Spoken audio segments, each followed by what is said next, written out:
Nafsu mulhamah. Nafsu mulhamah bertempat di ar-ruh, iaitu tepat pada 2 jari di bawah dada kanan. Berikut adalah sifat nafsu mulhamah. Tidak sayangkan harta, tidak sayangkan dunia. Merasa cukup dengan kurniaan Allah, iaitu sifat qanah. Mendapat ilmu laduni dan ilham. Timbul perasaan rendah diri kepada Allah, iaitu sifat tawadhu'. Taubat yang sebenarnya, iaitu taubat nasuhah. Tahan menanggung kesusahan dan mempunyai sifat terpuji yang lain, seperti sifat mahmudah. Bersifat tenang, sering melapang dada dan tidak mudah berputus asa. Tidak cepat marah, iaitu menahan diri dari marah. Tahan ujian dan mampu menanggung kesusahan. Individu yang berada pada tingkatan nafsu ini masih mengalami suatu perasaan yang berat dan terasa malas untuk melakukan amal dan kebajikan. Namun, dalam keadaan bermujahadah, dia akan berusaha juga untuk melakukannya kerana di hatinya sudah mulai merasa takut kepada kemurkaan Allah dan pedihnya azab api neraka. Bila berdepan dengan kemaksiatan, hatinya masih terasa rindu pada maksiat. Namun, ia masih dapat melawan dengan merasa takut kepada beratnya azab api neraka. Mereka juga sudah dapat mengenal penyakit-penyakit yang berada di dalam hatinya, seperti iri hati, dengki dan syirik. Terkadang ia tewas kerana masih belum kuat untuk melawannya. Bila penyakit-penyakit hati ini sudah dibuang, ia akan merasa satu kenikmatan baru dalam hatinya, iaitu ia akan merasa benci dalam melakukan kejahatan. Dan pada saat inilah dia telah dinaikkan ke martabat nafsu yang lebih baik, iaitu nafsu mutmainnah.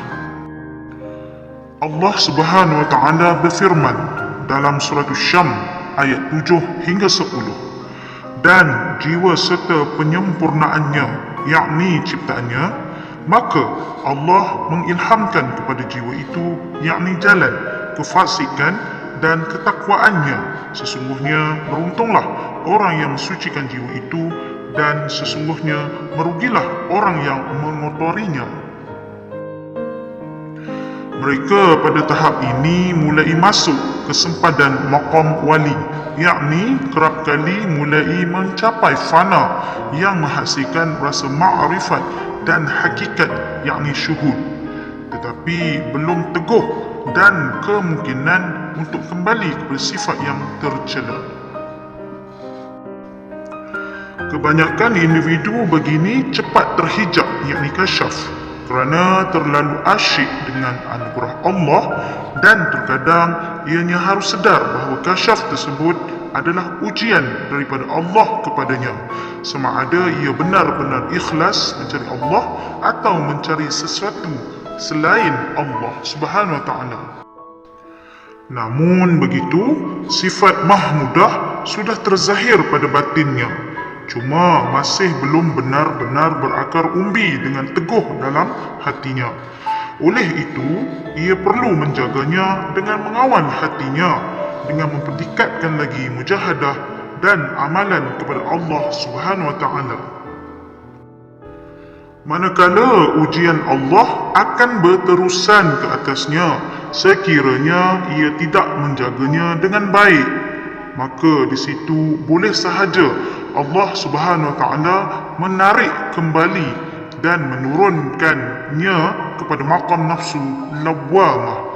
Walau bagaimanapun, nafsu ini adalah lebih baik daripada nafsu amarah dan nafsu lawwamah.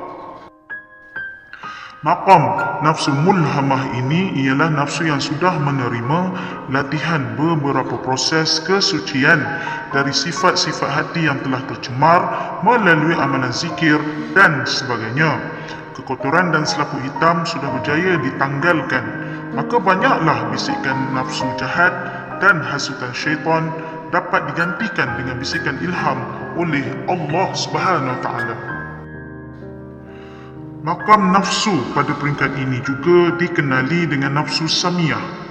Individu yang berada pada peringkat ini amalan baiknya sudah dapat mengatasi amalan kejahatannya. Sifat mazmumah pula telah digantikan dengan sifat mahmudah.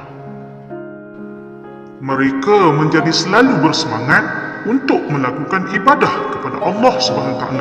Malahan hatinya pula menjadi semakin cinta dan selalu rindu untuk melakukan ibadah kepada Allah SWT. Maka tidak hairanlah segala ilmu dari gurunya dapat diamalkan dengan lebih baik dan sehinggakan mereka dapat mencapai ke peringkat istiqamah.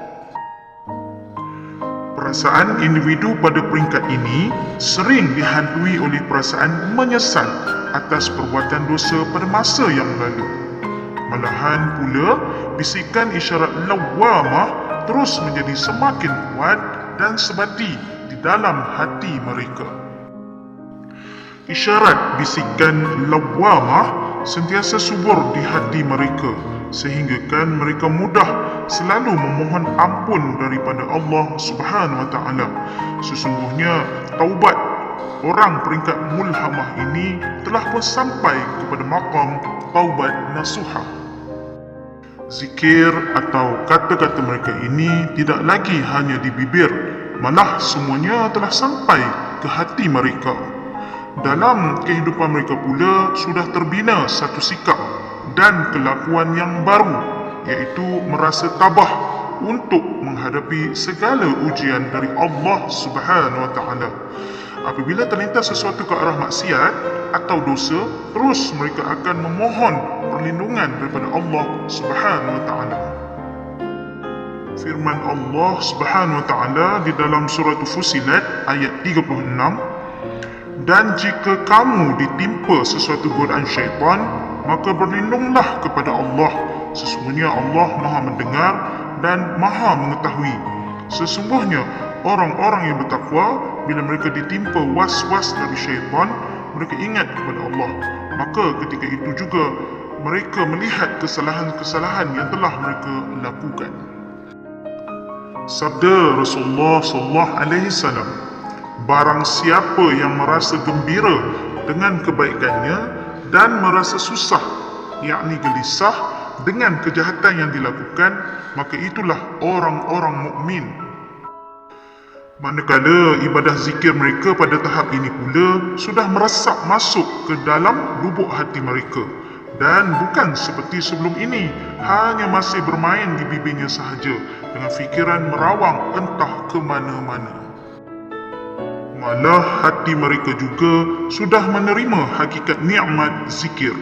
Bila disebut nama Allah, ia menjadi begitu rindu sekali, berdegup jantungnya dan gemetar tubuhnya tanpa disengajakan. Perasaan rindu ini terus menjala tanpa henti, sehinggalah ia dapat bertemu dengan kekasihnya, iaitu Allah Subhanahu Wa Taala. Di dalam surah Al-Anfal ayat 2, Allah berfirman, sesungguhnya orang-orang yang beriman adalah mereka apabila disebut nama Allah gemetar hatinya, dan apabila dibacakan ayat-ayatnya kepada mereka bertambah, yakni kuat imannya, dan hanya kepada Tuhan mereka bertawakal.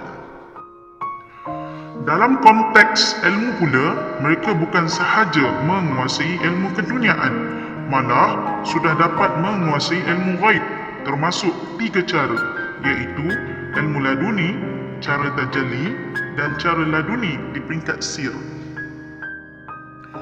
Maksud ilmu laduni peringkat sir ialah menerusi telinga batin yang terletak di tengah-tengah kepala yang biasanya dipanggil bahagian tanafas. Suara yang diterimanya amat jelas sekali, iaitu seperti suara melalui telefon.